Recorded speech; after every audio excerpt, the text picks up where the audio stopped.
Goodness gracious. My water just broke. Yeah, baby. Babe, you're at 10 centimeters. Yes, yes.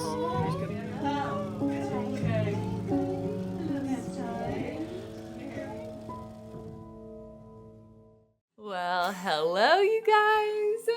Welcome back to our channel. Welcome back to the channel, everyone. Sorry, I got a little... Did you get nervous? I did. Well, Tori and I were just talking right before this, and I was like, hey, listen, I definitely have a point of view that I want to share too, but this is about you. And so I was already just training myself to zip it, but then I forgot that whenever we welcome, I always say that thing. And then I was proactively zipping, but I zipped too early. Okay. Which is not something you should do. What? If you're a guy, you get it.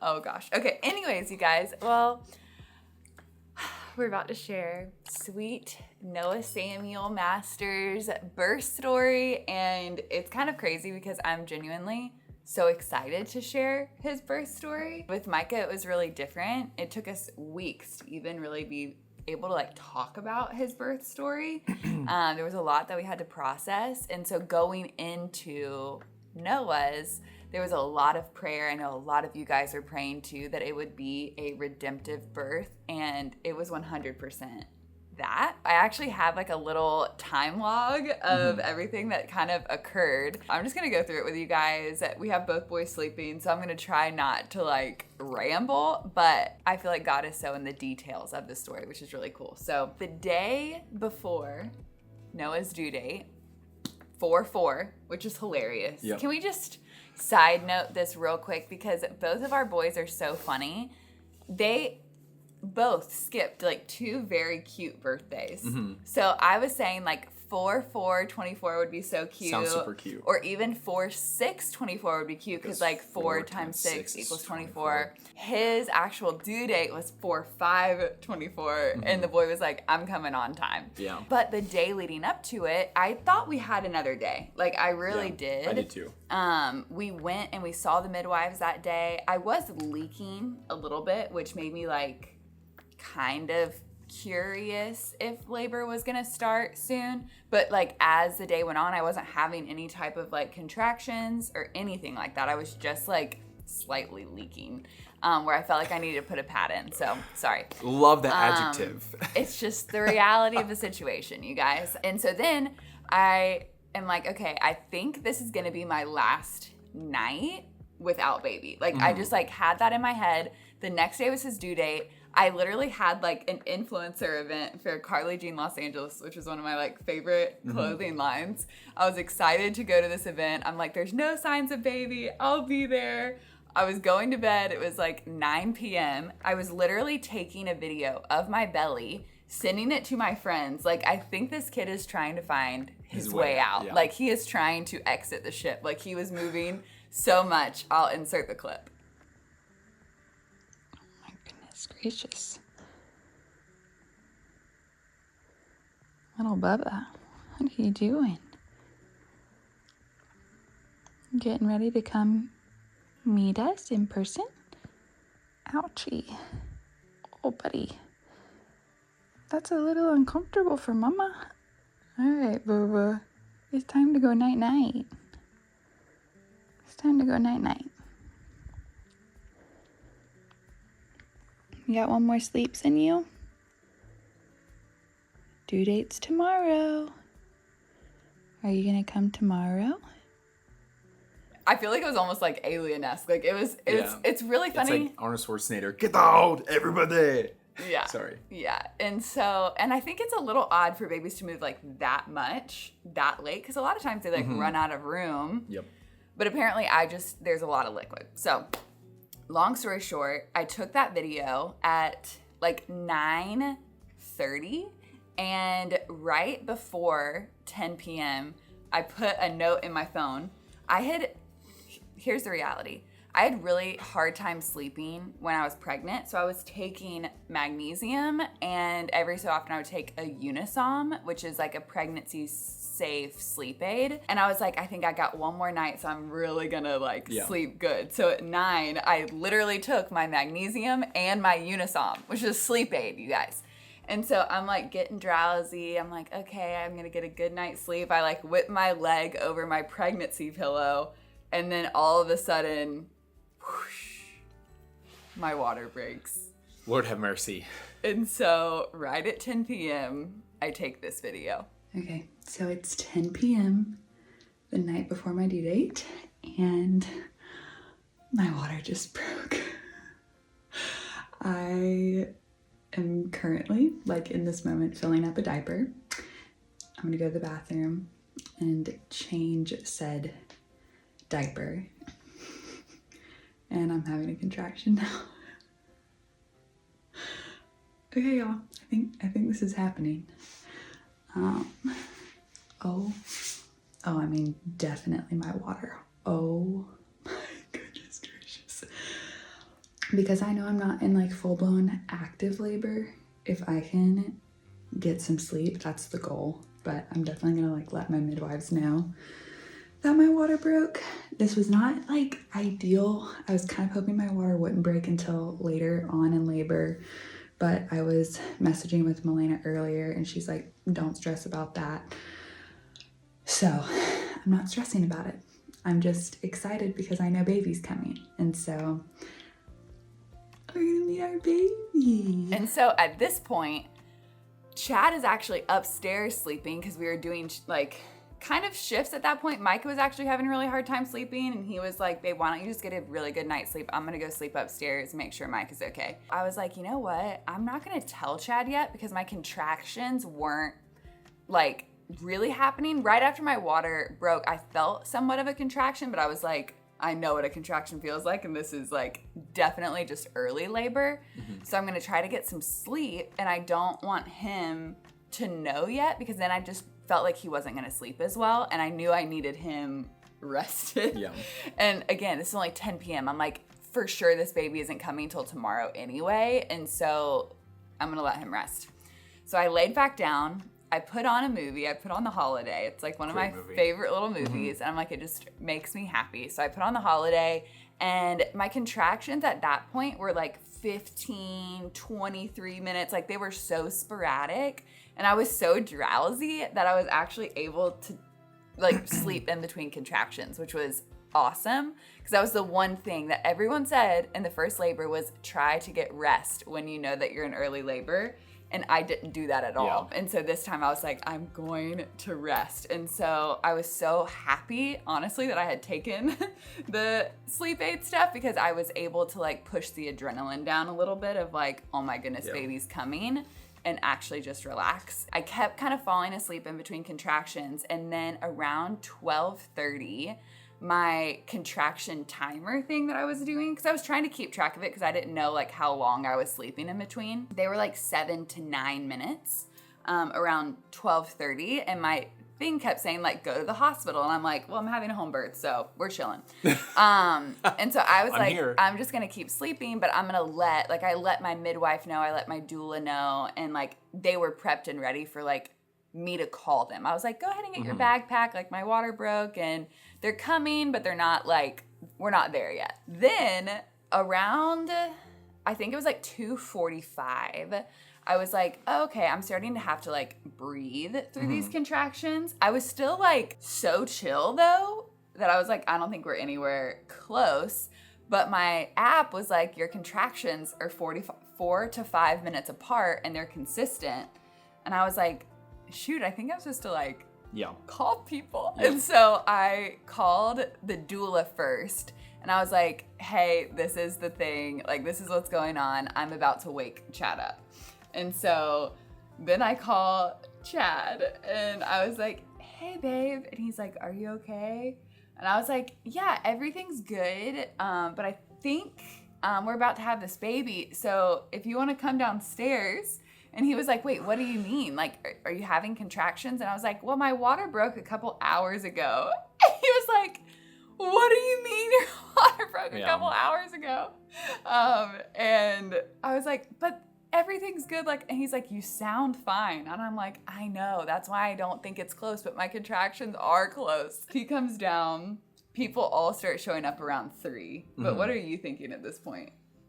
I'm thinking, here we go again. And something that, you know, you all, I don't want to, this is not about me, just to be clear, but like I get anxious pretty easily. If you guys hear me clear my throat a lot, I don't know what it is. I don't know if it's acid reflux, but it's just something I've dealt with for a long time. Whenever I'm nervous about something, that's kind of what happens. And so I'll start like coughing or clearing my throat. You guys probably hear it on the podcast too. But I started feeling like I'm going to throw up because I had not had anything to eat. I'm nervous. We're calling people over and Tori's a lot further along. And it's just, I was starting to feel like sick. And I'll share more on that later during the story, but that's kind of how I felt, where I was kind of in shock.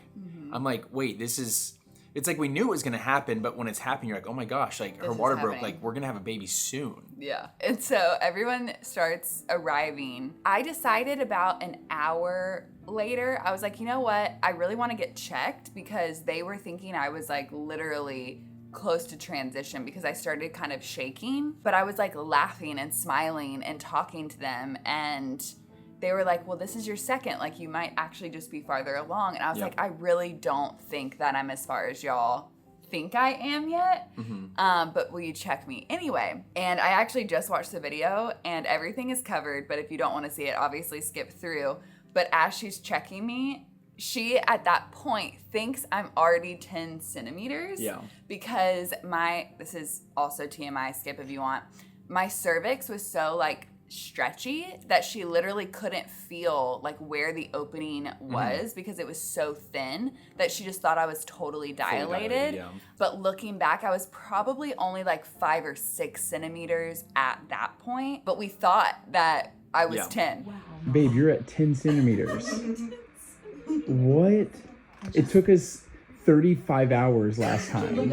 Are you joking me? Okay. Now, granted, I still like didn't believe her, which is hilarious, but we were all just cracking up and there was so much joy that I was like, you know what? Like, who cares? It was like such a boost of confidence that we actually thought that I was a little bit farther along at that point. Yeah. And definitely good for morale. Yeah, great for morale, because it wasn't like the last one where we were like thinking we're so far and then we're not moving at all. And so then we like get the tub ready and everything. We call Mia and Lindsay, who is Micah's babysitter, and her mom, Lindsay's a great friend. And they come over to they were gonna just go upstairs and make sure Micah was okay in case he woke up. Like I said, he'd been waking up through the night. They ended up just staying in the room and helping like get everything set up, and everything just felt so calm, so fun. It was like my dream team of midwives, my doula, the nurse who was here. I was so excited. And then get in the tub, and I'm still chilling, but it was like too nice. Like, I enjoy the tub too much. Yeah. And we're not doing the tub anymore. It slows me down. Like, I went from contracting every 4, honestly, at that point, it's probably every 3 to 4 minutes, to it started elongating again, and everything started, like, slowing down. And I was like, darn it. Because we thought that the baby was literally going to come before Micah even, like, woke up for the day. But around that, like, 5:30, 6 a.m. mark, Micah was starting to wake up, and I was like, y'all, we're not close we're yet. not close yet. And like some hours had passed, and I was like, I really don't think that I was actually at 10. And I was like, I really want to get checked again. So I got out to get checked. Lindsay and Mia like went and got Micah. They took him to their house. If I could share something just real quick, is that okay? Yeah. So at this point, what's going on in my head is I'm definitely starting to remember the first birth, and I thought that I was fully over it, because obviously it's kind of like it's almost like out of sight, out of mind. All that nervousness that I was having was really starting to come out, where I was feeling like I was legitimately going to throw up, where all that kind of fear of what happened in the first one. And I know like Tori's given birth, but if you guys remember in the first birth story, there was like a lot of feeling like God is absent. There's a lot of like watching the one I love the most go through excruciating pain for 36 hours. There's so much there that it was like coming back up, and I could feel myself wanting to run away from it because we had so much amazing help. like the midwives, the nurse, the body line person, the doula, our close friends, me and Lindsay, you know, I could feel myself wanting to just kind of take the mantle of the husband and father's responsibility and put it on other people, and me just kind of stay in the background. And I genuinely felt like I was being like a coward, but I felt like if I could just kind of stay in the back, then I can kind of avoid doing what my duty as a husband and father was supposed to be, and there to like comfort and coach my wife. But yeah, that was just kind of something that once I was secretly hoping that everything would happen while everyone was still here, and then baby's here, yay, you know, because I was trying to avoid going back to that place. But of course, things were taking longer, and then they took Micah, and then we found out that she actually wasn't as far along as quite as what we thought she was, and things slowed down because of the tub. Yeah. And then, so that's kind of what's happening in my head, which is like, oh, all right, I'm gonna have to buckle in. Yeah, it definitely, okay, so like once I got out of the tub and they checked, at that point, I was actually 9 centimeters. And so I was really obviously very close, but you know, they had thought that I was 10 a couple hours prior. And so it semi felt like going backwards. You know, there's like a point in there that I got a little mixed up, but I was going through transition. And when I was going through transition, that time took about an hour, and I was having trouble. Like that was when I went from like bubbly, like laughing in between contractions, telling stories, like, and then I went very internal. And then I kept telling them, hey, I need you to coach me because I'm having a really hard time not going back. Yeah. Because I felt like I was stalling, because I was like, I thought we were so close, but now we're not. And it felt all too familiar. And so I like kept telling them, because I knew that like that was gonna be something. So I had like prepared the doula, the midwife, like everyone, like, hey, when I get to this point, when I start saying like I can't do this, I need you to like slap me with some truth. Like I need you to genuinely like shake me out of it, because I knew that was something I'd probably struggle with, and I wanted to be prepared, and I wanted my team to be prepared in a way that I knew would encourage me. Like some people, they don't want to be slapped with truth. They want like you to just comfort them in that and feel seen in that. For me, I just realized from the last birth, like there's so much power in your tongue, like literally the power of life and death in your tongue. And I was like, I don't want to be speaking death over this birth. I want to be speaking life, because I'm literally physically bringing life in this process. And so there was a moment you had actually stepped out because I think that you like needed to throw up. And I was going through transition. They like took me to the toilet, which is my least favorite thing ever. Dilation station. Because Noah's head actually had like rotated when I was in the bath. And so he had to like re-rotate to then like be able to come out the right way. And they laid me back on the bed after that. And I was just like, I was really struggling, and they stopped everything. And they laid their hands on me, and they all just started praying at once. And it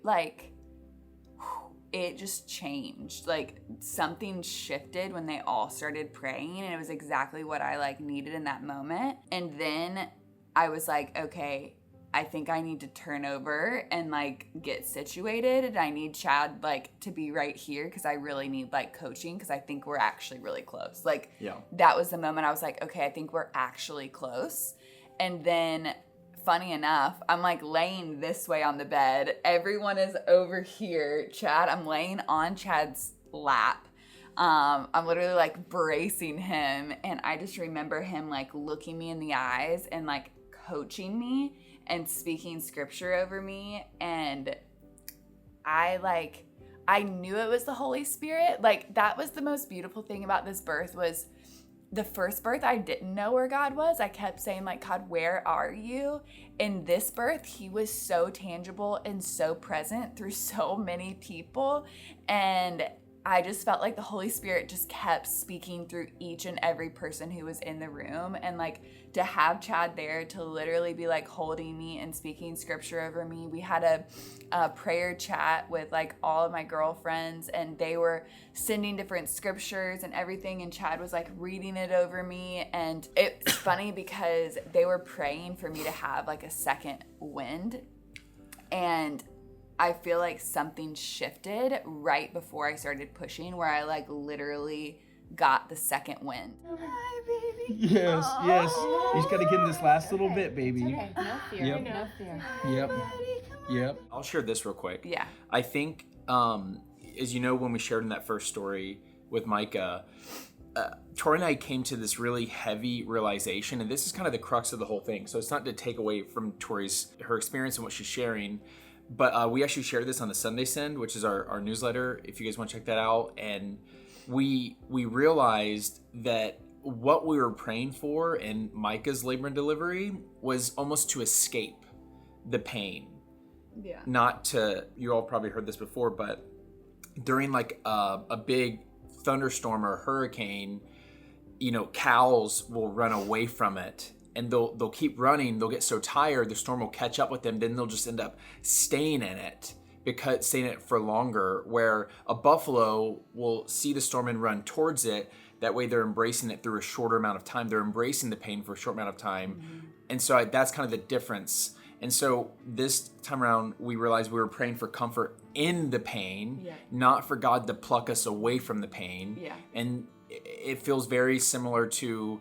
I think is it Daniel chapter 3 or Daniel chapter 6, but it's when Shadrach, Meshach, and Abednego are telling King Nebuchadnezzar that our God is capable of saving us, but even if he doesn't, we will not bow down and worship you. Fast forward to them being put into the burning furnace, and there's another in the fire. Yeah. And I think that's what we were feeling, is there's another one here with us. Yeah. Where we were wrong the first time when we said we couldn't feel God's presence. We couldn't feel him the way we wanted to feel him. Yeah. He was there, but Yeah. this time we embraced him in the way that he is here and supporting us is in the midst of the pain. And so Yeah, so good. My friend Christian, she put this in the chat right as like all of this was happening. She goes, this verse just popped into her spirit, and it said, "For I, saith the Lord, will be unto her a wall of fire round about, and will be the glory in the midst of her." And there was this moment, it was so crazy. I was like getting nervous because I like didn't feel that like fetal eject. Like I wasn't feeling my body like I have to push no matter what. I felt like I was kind of forcing myself to push. And I don't know what happened, but there was this shift and I got so excited. I was like, I feel like I can't help but push. Like I knew baby was coming. Like that was like the moment I like knew, because I could feel like I can't help but push. And I remember it was in between, his head was like literally partially out. And I knew that on the next push, his head would come out. But they kept being like, okay, push. And I was like, I need a minute.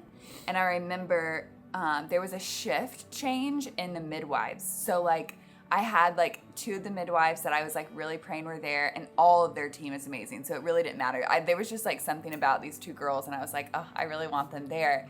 And then there was a shift change. I remember it was like right before all this was happening. And the two girls were like, we're not leaving till this baby's here, but we're going to get, some fresh faces, and they're going to bring like a fresh wind. So literally in this moment where I'm saying like, I need a minute, the morning light is coming in. Like this room was like golden. I'm looking at Chad, and then I look up even more, and there's another midwife, Carolyn. And I didn't even recognize her in the moment. And it literally felt like she was like an angel. And the worship music that was playing on the TV said, let me stay in this moment a little longer. Like, for this moment is holy. And I just remember like sitting there saying like, I'm about to meet my baby. Like I like knew I was about to meet my baby. And I just needed to like sit for a second and let the Lord renew my strength. And I just remember saying, okay, Lord, I'm going to sit here because I know that in this moment you are renewing my strength to be able to get through the next couple of moments before we meet our baby, for the joy set before us.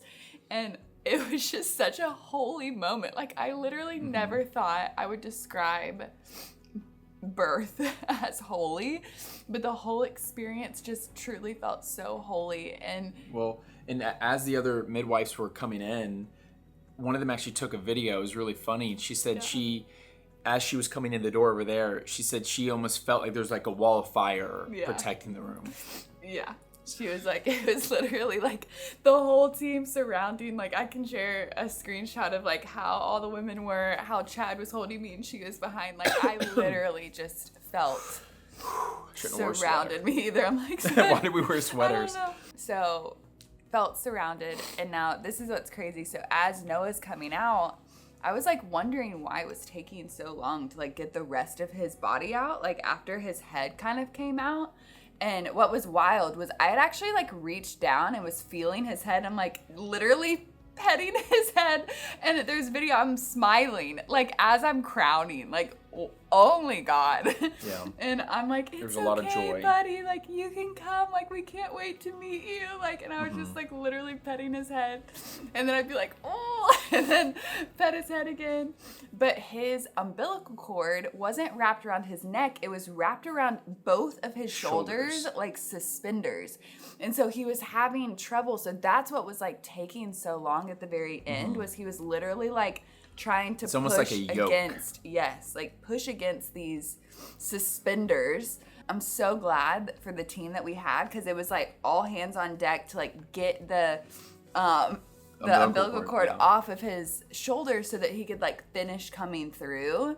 And right after, honestly, was like a little bit different than it was with Micah, just because with Micah, it took him so long that he like had no stuff on him. He like cried immediately. He like looks totally normal, but Noah was like a little bit blue and he like didn't cry right away. And so like right after was just like, okay, we're fine, but like also, is he okay? Like, are we good? Like, and it took definitely like, honestly, it was probably 30 seconds, but it felt like 5 minutes in my brain.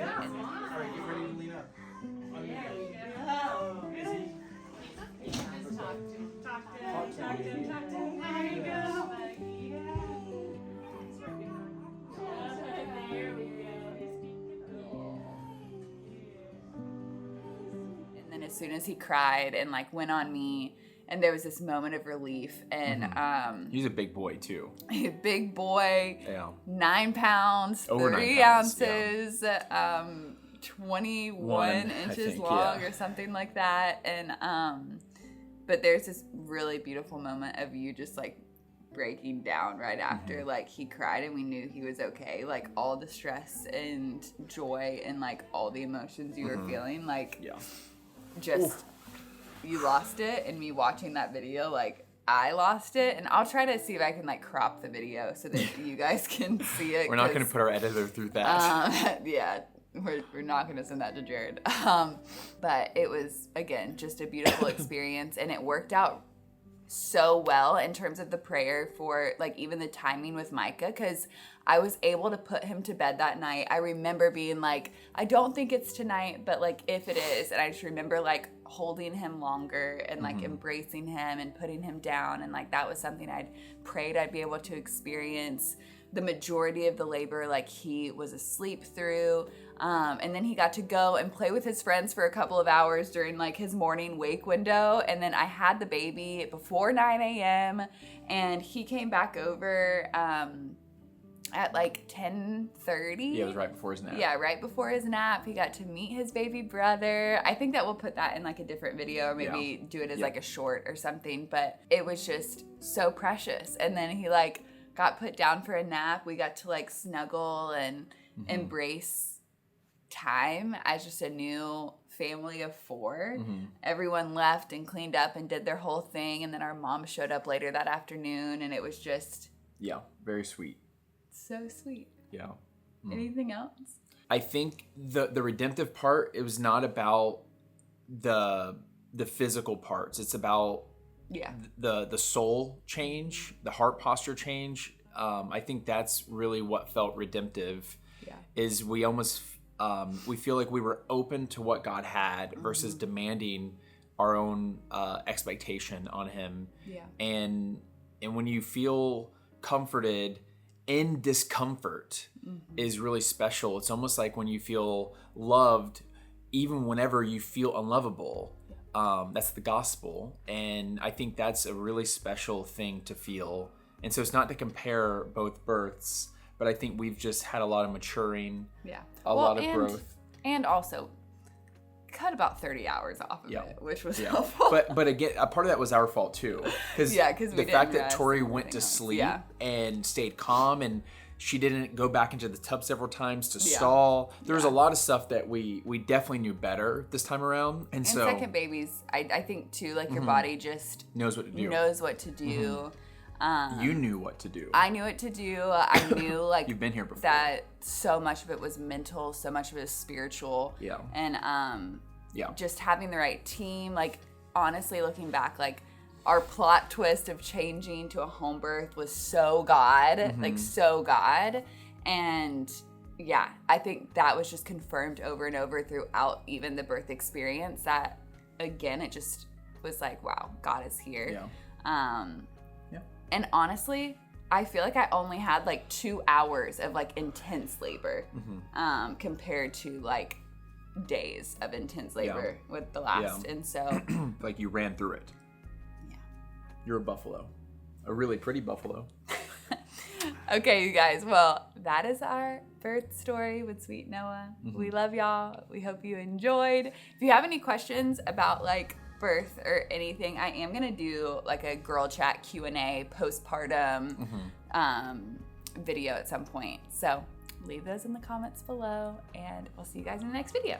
Adios. Love you. Bye.